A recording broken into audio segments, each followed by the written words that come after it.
In the past 4 episodes, we've looked at examples of faith prevailing over fear.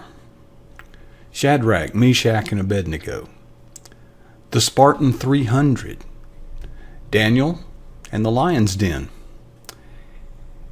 and the Alamo. I purposefully balanced the selection of examples used. 2 are from the scriptures, 2 are from military history. 3 are very ancient, but 1 is more contemporary. They're all well documented. It happened that way. Well, while these accounts are fascinating and even inspiring, so is fiction. And I prefer the truth. I haven't shared these examples to entertain you.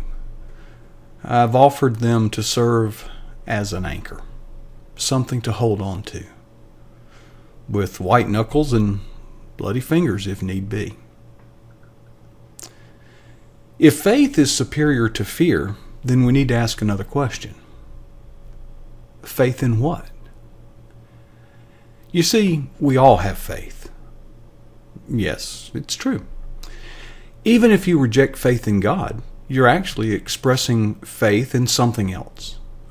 You either trust God or perhaps you trust your own ability to manipulate the circumstances in your life in hopes that doing so will make things better for you.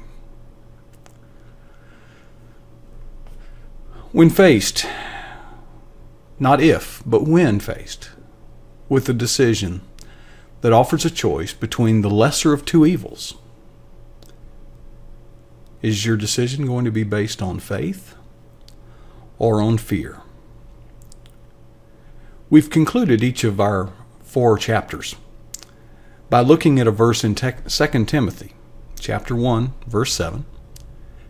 It says, "For God has not given us the spirit of fear, but of power and of love and of a sound mind."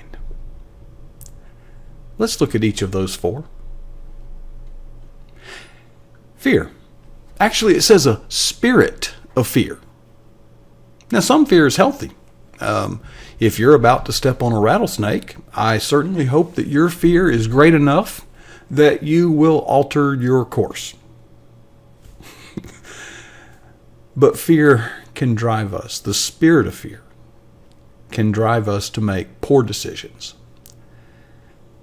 That's a possibility. What is certain is that it will rob us of our joy.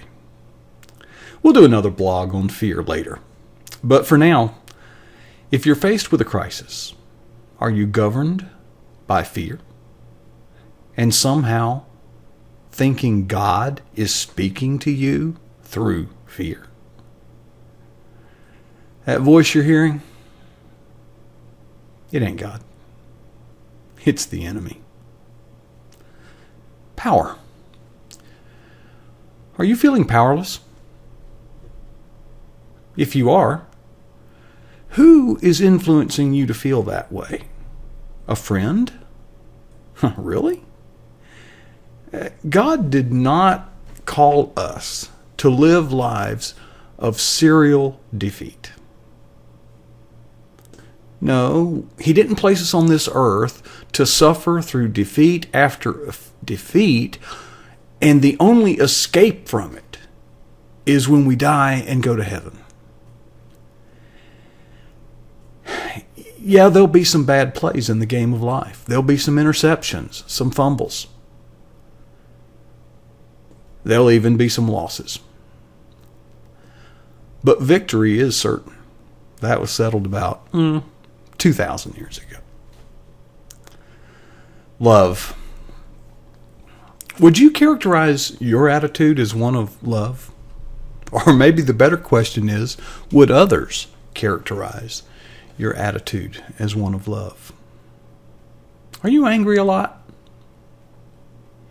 Are you one of those self-appointed Twitter or Facebook police on a mission to call out the wrong of others in your anger?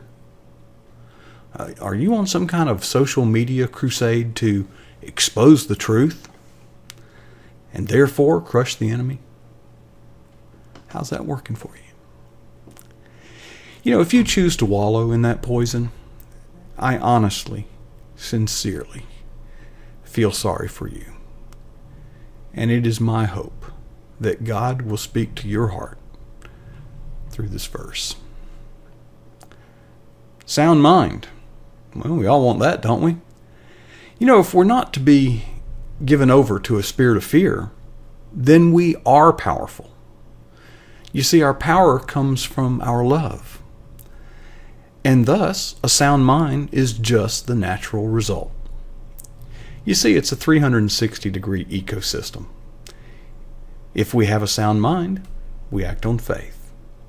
Doing so will bring us power. That makes us influential. Not to intimidate, dominate, or to lord over our oppressors, but rather to share the gospel with them so that they too can experience the peace, the joy, and yes, the victory that we have found.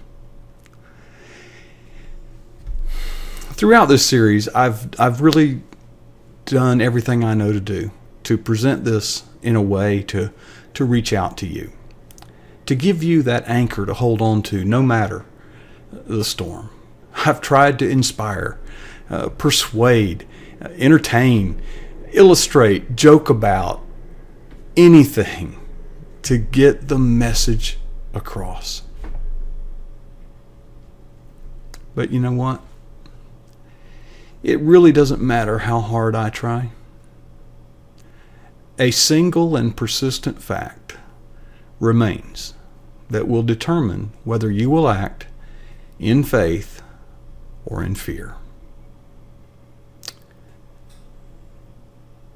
This verse we're studying,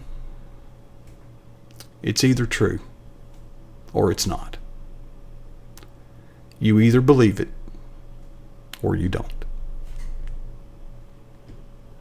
We're all living through our own personal hell, aren't we? My challenge to you is to examine your heart and ask yourself if a spirit of fear has gained a beachhead in your life. If you're planning to prosecute your war from that beachhead of fear, I submit to you that you are on a collision course with disaster. And you are quite possibly leading others to join you. As for me, I choose faith. In the battles ahead, we're going to win some, and we're going to lose some. I choose to walk in faith, and I hope to see you sitting alongside me, together with Shadrach, Meshach, Abednego, Daniel, and legions of other champions at the banquet feast when the season is over. Maybe even at the head table. That wraps it up. That's what I think. What do you think? I'm sincerely interested in knowing. Would you mind leaving your comments down below? And I'd be blessed if you would connect with me and others who are walking in faith. On Twitter, I am @DataGenesis. It's on the screen below. You can also follow my text blog, which serves as the talking point notes for these videos. The address is up there, been there all along. And I'd also be blessed if you would subscribe to this YouTube channel. Until next time, thank you for sharing your time in this journey. I can't refund your time, and I'm very blessed to have you join with us in the journey of faith over fear.